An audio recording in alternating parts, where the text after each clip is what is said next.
প্রিয় ছাত্রছাত্রীরা, দ্বাদশ শ্রেণীর রাষ্ট্রবিজ্ঞানের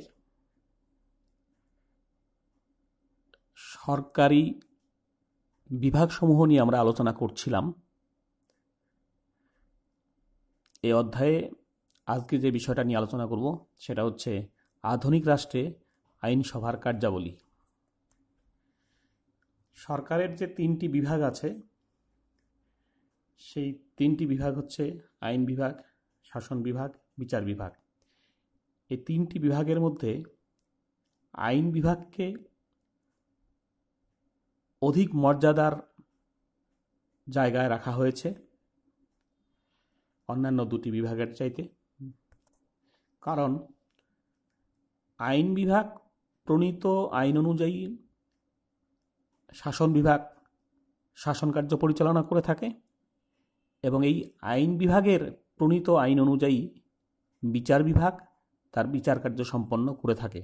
স্বাভাবিক কারণেই আইন বিভাগের গুরুত্ব অনেক বেশি, আইন বিভাগের মর্যাদা অনেক বেশি বলেই গণ্য করা হয়। আধুনিক রাষ্ট্রের আইনসভার কার্যাবলীকে কয়েকটি ভাগে ভাগ করে আমরা আলোচনা করতে পারি। প্রথমত হচ্ছে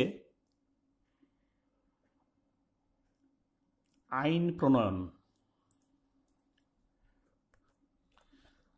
আধুনিক রাষ্ট্র ব্যবস্থায় আইনসভার প্রথম এবং প্রধান কাজ হল আইন প্রণয়ন করা। কারণ এই আইনের উপর ভিত্তি করেই দেশের শাসন ব্যবস্থা পরিচালিত হয়। ফলে আইন প্রণয়ন করাই হচ্ছে শাসন বিভাগের অন্যতম গুরুত্বপূর্ণ কাজ। আইন প্রণয়ন করতে গিয়ে আইনসভাকে দেশের সংবিধানের সঙ্গে সংগতি বিধান করে আইন প্রণয়ন করতে হয়। শুধু তাই না, সমাজের যে পরিবর্তনশীল পরিস্থিতি সেই পরিবর্তনশীল পরিস্থিতির সঙ্গে সামঞ্জস্য বিধান করে নতুন নতুন আইন তৈরি করতে হয়। আবার প্রচলিত যে আইনগুলো আছে সেই আইনগুলোর মধ্যে যেগুলো অপ্রয়োজনীয় সেগুলোকে বাতিল করতে হয় এবং যেগুলো অসঙ্গতিপূর্ণ সেই অসঙ্গতিপূর্ণ প্রচলিত আইনকে সংশোধন করতে হয়। এরপর আসছি 2 নম্বর, শাসন বিভাগকে নিয়ন্ত্রণ। বিভিন্ন দেশের সংবিধানের যে কাঠামো সেই কাঠামোর বিভিন্নতা থাকে। এই বিভিন্নতার কারণে সেই দেশের আইনসভা সে দেশের যে প্রশাসন বা শাসন বিভাগকে নিয়ন্ত্রণ করবার ক্ষেত্রে ভূমিকা পালন করে থাকে। প্রত্যেকটা দেশের আলাদা আলাদা শাসনতান্ত্রিক কাঠামো, সাংবিধানিক কাঠামো যেরকম আছে ঠিক অনুরূপভাবে আইন বিভাগ শাসন বিভাগকে নিয়ন্ত্রণ করে থাকে। যেমন আমরা যদি ভারত এবং গ্রেট ব্রিটেনের কথা ধরি তাহলে দেখব যে এখানে প্রধানমন্ত্রী এবং তার যে মন্ত্রিসভা, এই মন্ত্রিসভার যাবতীয় কাজকর্মের জন্য আইনসভার কাছে দায়িত্বশীল থাকতে হয়। অর্থাৎ মন্ত্রিসভা যে সমস্ত সিদ্ধান্ত গ্রহণ করবে, যে সমস্ত কাজগুলো করবে তা প্রত্যেকটা আইনসভায় পাশ করিয়ে নিতে হবে। আইনসভায় পাশ করিয়ে না নিলে মন্ত্রিসভার কোনো সিদ্ধান্ত বাস্তবে কার্যকরী হবে না। আইনসভার সংখ্যাগরিষ্ঠ দলের সদস্যদের নিয়ে যেহেতু মন্ত্রিসভা গঠিত হয়, ফলে এই মন্ত্রিসভা যদি আইনসভার আস্থা হারায় তাহলে সমগ্র মন্ত্রিসভাকে পদত্যাগ করতে হয়। তাই সমগ্র মন্ত্রিসভাকে আইনসভার আস্থা অর্জন করার চেষ্টা করে যেতে হয়। এইভাবে আইনসভা সমগ্র মন্ত্রিসভাকে তথা শাসন বিভাগকে নিয়ন্ত্রণ করে থাকে। মার্কিন যুক্তরাষ্ট্রে যেহেতু ক্ষমতা স্বতন্ত্রীকরণ নীতি অনুসৃত হয়েছে, তাই সেখানে শাসন বিভাগকে মার্কিন যুক্তরাষ্ট্রে ক্ষমতা স্বতন্ত্রীকরণ নীতির প্রয়োগ হওয়ার ফলে সেখানে শাসন বিভাগকে নিয়ন্ত্রণ করবার ক্ষমতা আইন বিভাগের ততটা নেই। কারণ তোমরা জানো যে ক্ষমতা স্বতন্ত্রীকরণ নীতির ক্ষেত্রে এক বিভাগ অন্য বিভাগকে নিয়ন্ত্রণ বা হস্তক্ষেপ করতে পারে না। তা মার্কিন যুক্তরাষ্ট্রে যেহেতু ক্ষমতা স্বতন্ত্রীকরণ নীতি আছে, ফলে সরাসরি আইন বিভাগ সেখানকার শাসন বিভাগকে নিয়ন্ত্রণ করতে পারে না। তবে সেখানে অর্থাৎ মার্কিন যুক্তরাষ্ট্রের সংবিধানে নিয়ন্ত্রণ ও ভারসাম্যের নীতি নামে একটা আইনসভার ক্ষমতা আছে বলেই আইন বিভাগ সেখানকার শাসন বিভাগের উপর কিছুটা কর্তৃত্ব আরোপ করতে পারে। সেটা হচ্ছে এই যে উচ্চপদস্থ সরকারি কর্মচারী নিয়োগ, বিভিন্ন দেশের মধ্যে সন্ধি বা চুক্তি অনুমোদন, যুদ্ধ ঘোষণা, এই সমস্ত ক্ষেত্রে সিদ্ধান্ত গ্রহণ করবার ক্ষেত্রে মার্কিন শাসন বিভাগকে সেখানকার আইন বিভাগ কিছুটা নিয়ন্ত্রণ করতে পারে। প্রায় প্রত্যেকটা দেশের আইনসভা কিছু ক্ষেত্রে বিচার সংক্রান্ত ক্ষমতা ভোগ করে থাকে। সেগুলো কোন ক্ষেত্রে? অর্থাৎ আইনসভার যারা সদস্য আছে সেই আইনসভার সদস্যদের আচরণকে নিয়ন্ত্রণ করবার জন্য আইনসভাই বিচার কার্য সম্পন্ন করে থাকে। আইনসভার ভেতরে যদি তাদের আচরণের কোনো তারতম্য ঘটে, কিংবা আইনসভার ভেতরে যে বিভিন্ন ধরনের নির্বাচনগুলো হয়, বিভিন্ন কমিটি গঠন ইত্যাদি যে নির্বাচনগুলো হয়, সেই নির্বাচনের বিষয় নিয়ে কোনো যদি বিরোধ দেখা দেয়, সেই বিরোধের মীমাংসা আইনসভাই করে থাকে। অর্থাৎ সেখানে বিচারের ভূমিকায় অবতীর্ণ হয় আইন বিভাগ। ভারতের ক্ষেত্রে দেখো, ভারতের রাষ্ট্রপতি এবং সুপ্রিম কোর্টের বিচারপতি বা হচ্ছে অন্যান্য যে উচ্চপদস্থ কর্মচারী আছে, সরকারি কর্মচারী, এরা যদি সংবিধান ভঙ্গ করে বা সংবিধান লঙ্ঘন করে বা কোনো গুরুতর দুর্নীতির অভিযোগ এদের বিরুদ্ধে প্রমাণিত হয়, তাহলে ভারতের যে আইনসভা আছে, যাকে বলা হয় পার্লামেন্ট, সেই পার্লামেন্ট এদের বিরুদ্ধে বিচারক হিসাবে ভূমিকা পালন করে। রাষ্ট্রপতিকে ইমপিচমেন্ট পদ্ধতিতে তাকে তার পদ থেকে অপসারণ করতে পারে। সুপ্রিম কোর্টের বিচারপতিদের ইমপিচমেন্ট পদ্ধতিতে তার নিজস্ব পদ থেকে অপসারণ করতে পারে। মার্কিন যুক্তরাষ্ট্রের রাষ্ট্রপতিকেও একই পদ্ধতিতে সংবিধান ভঙ্গের অভিযোগে সেখানকার যে আইনসভা আছে, আইনসভা মার্কিন যুক্তরাষ্ট্রের রাষ্ট্রপতির বিরুদ্ধে বিচার করতে পারে। অর্থনৈতিক ব্যবস্থা হচ্ছে একটা রাষ্ট্রের সবচাইতে গুরুত্বপূর্ণ বিষয়। সেই কারণে একটা রাষ্ট্রের যে অর্থনৈতিক ব্যবস্থা, সেই অর্থনৈতিক ব্যবস্থাকে নিয়ন্ত্রণ করবার ক্ষমতা দেওয়া হয়েছে জনসাধারণের দ্বারা নির্বাচিত আইনসভার উপর। অর্থাৎ আইনসভার সদস্যরা যেহেতু জনগণের দ্বারা নির্বাচিত হন, তাই গণতান্ত্রিক ধ্যান ধারণা অনুযায়ী এই গুরুত্বপূর্ণ অর্থনৈতিক ব্যবস্থাকে নিয়ন্ত্রণ করবার ক্ষমতা এই আইনসভার উপর ন্যস্ত হয়েছে। জনগণের উপর যে আরোপিত কর, সেই করের পরিমাণ নির্ধারণ, কর সংগ্রহের অনুমতি প্রদান, সরকারি আয় ব্যয়ের পর্যালোচনা, যে ব্যয় বরাদ্দের যে অনুমোদন, এই প্রত্যেকটা ক্ষেত্রে আইনসভাই অনুমতি দিয়ে থাকে। প্রত্যেকটা ক্ষেত্রেই আইনসভা নিয়ন্ত্রণ করে থাকে। প্রতিটা দেশের সংবিধানকে সংশোধন করা এবং সংবিধানের বিভিন্ন ধারা উপধারার যে ব্যাখ্যা, সেই সংশোধন এবং ব্যাখ্যা দেওয়ার ক্ষেত্রে সেই দেশের আইনসভা গুরুত্বপূর্ণ ভূমিকা পালন করে থাকে। ভারত এবং মার্কিন যুক্তরাষ্ট্রের আইনসভা পুরানো যে সাংবিধানিক ব্যবস্থা, অপ্রয়োজনীয় ব্যবস্থা, সেগুলো বাতিল করা বা সংশোধন করা এবং নতুন সাংবিধানিক আইন প্রণয়ন করা, এগুলো হচ্ছে ভারত এবং মার্কিন যুক্তরাষ্ট্রের আইনসভার কাজের মধ্যে পড়ে।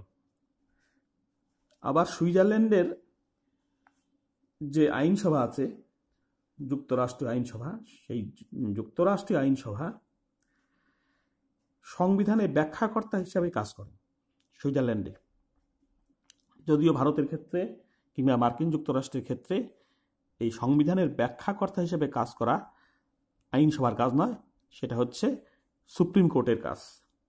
কিন্তু সুইজারল্যান্ডে এই সংবিধানের ব্যাখ্যাকর্তা হিসেবে ভূমিকা পালন করে থাকে সেখানকার আইনসভা।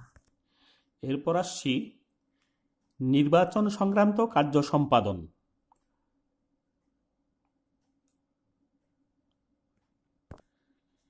প্রত্যেকটা দেশের আইনসভাতে নির্বাচন সংক্রান্ত কিছু দায়িত্ব দেওয়া হয়েছে।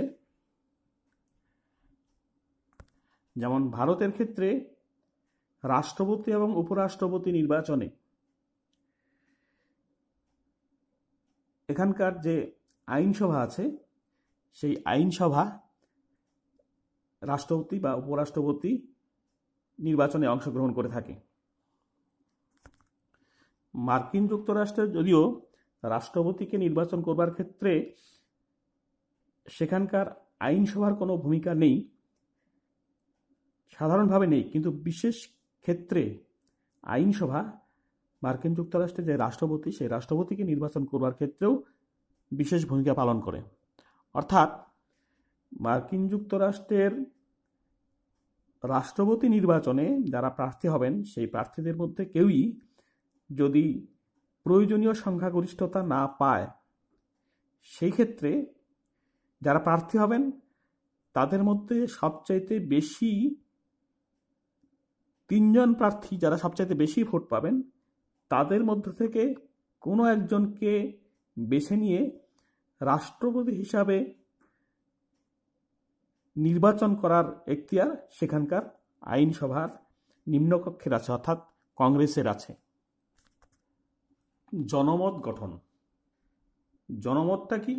জনমত হচ্ছে সরকারি কাজকর্মের প্রতি জনগণের মূল্যায়ন করে জনগণের যে একটা অভিমত তৈরি হয়, সরকারের পক্ষে অথবা বিপক্ষে জনগণের যে অভিমত তৈরি হয়, সেটা কি বলা হয় হচ্ছে জনমত।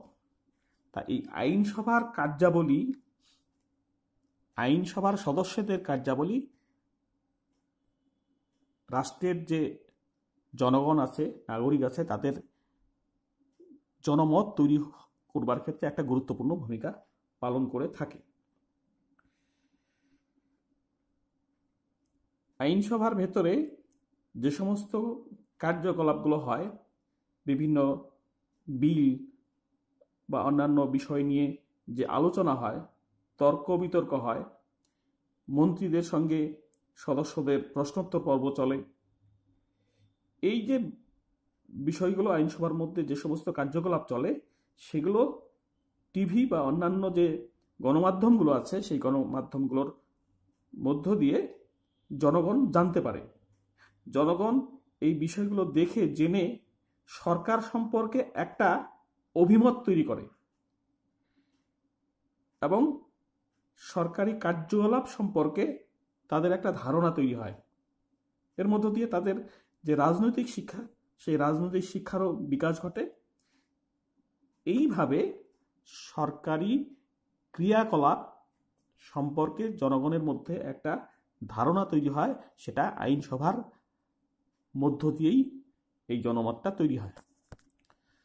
গণতান্ত্রিক রাষ্ট্রে জনগণই সরকার তৈরি করে, ফলে এই জনগণের সঙ্গে সরকারের একটা সংযোগ রক্ষা অবশ্যই প্রয়োজন। এই সরকারের যে আইনসভা আছে, সেই আইনসভার সদস্যরাই জনগণের সঙ্গে সরকারের মধ্যে একটা সংযোগ রক্ষাকারী ভূমিকা পালন করে। অর্থাৎ আইনসভার যখন অধিবেশন চলে তখন আইনসভার সদস্যরা তাদের নিজ নিজ এলাকার যে বিভিন্ন জনগণের দাবি দেওয়া আছে, অভাব অভিযোগ আছে, চাহিদা আছে, এই অভাব অভিযোগ, চাহিদা, দাবি দেওয়া ইত্যাদি আইনসভার অধিবেশনে সরকারের কাছে তুলে ধরে। সরকার এইভাবে জনগণের চাহিদা, জনগণের অভাব অভিযোগ, দাবি দেওয়া সম্পর্কে অবহিত হয়, জানতে পারে। আবার একইভাবে এই সরকারের নীতিগুলো কি আছে, সরকারের কর্মসূচিগুলো কি আছে, সেগুলো আইনসভার ভিতরে আলোচনার মাধ্যমে বা প্রশ্ন করার মধ্য দিয়ে আইনসভার সদস্যরা সরকারের কাছ থেকে জেনে নেয়। জেনে নিয়ে তারা নিজ নিজ এলাকায় গিয়ে সরকারের যে কর্মসূচি, সরকারের যে নীতি, সেগুলো জনগণের কাছে ব্যাখ্যা করে, জনগণের কাছে তুলে ধরে। এইভাবে সরকারি কার্যকলাপ সম্পর্কে জনগণ আবার অবহিত হয়। এভাবেই সরকার এবং জনগণের মধ্যে একটা সংযোগ রক্ষাকারী ভূমিকা পালন করে হচ্ছে এই আইনসভা। অনেক দেশের আইনসভা বিভিন্ন ধরনের অনুসন্ধান কার্য সম্পন্ন করার জন্য বিভিন্ন কমিটি গঠন করে থাকে, কমিটি নিয়োগ করে থাকে।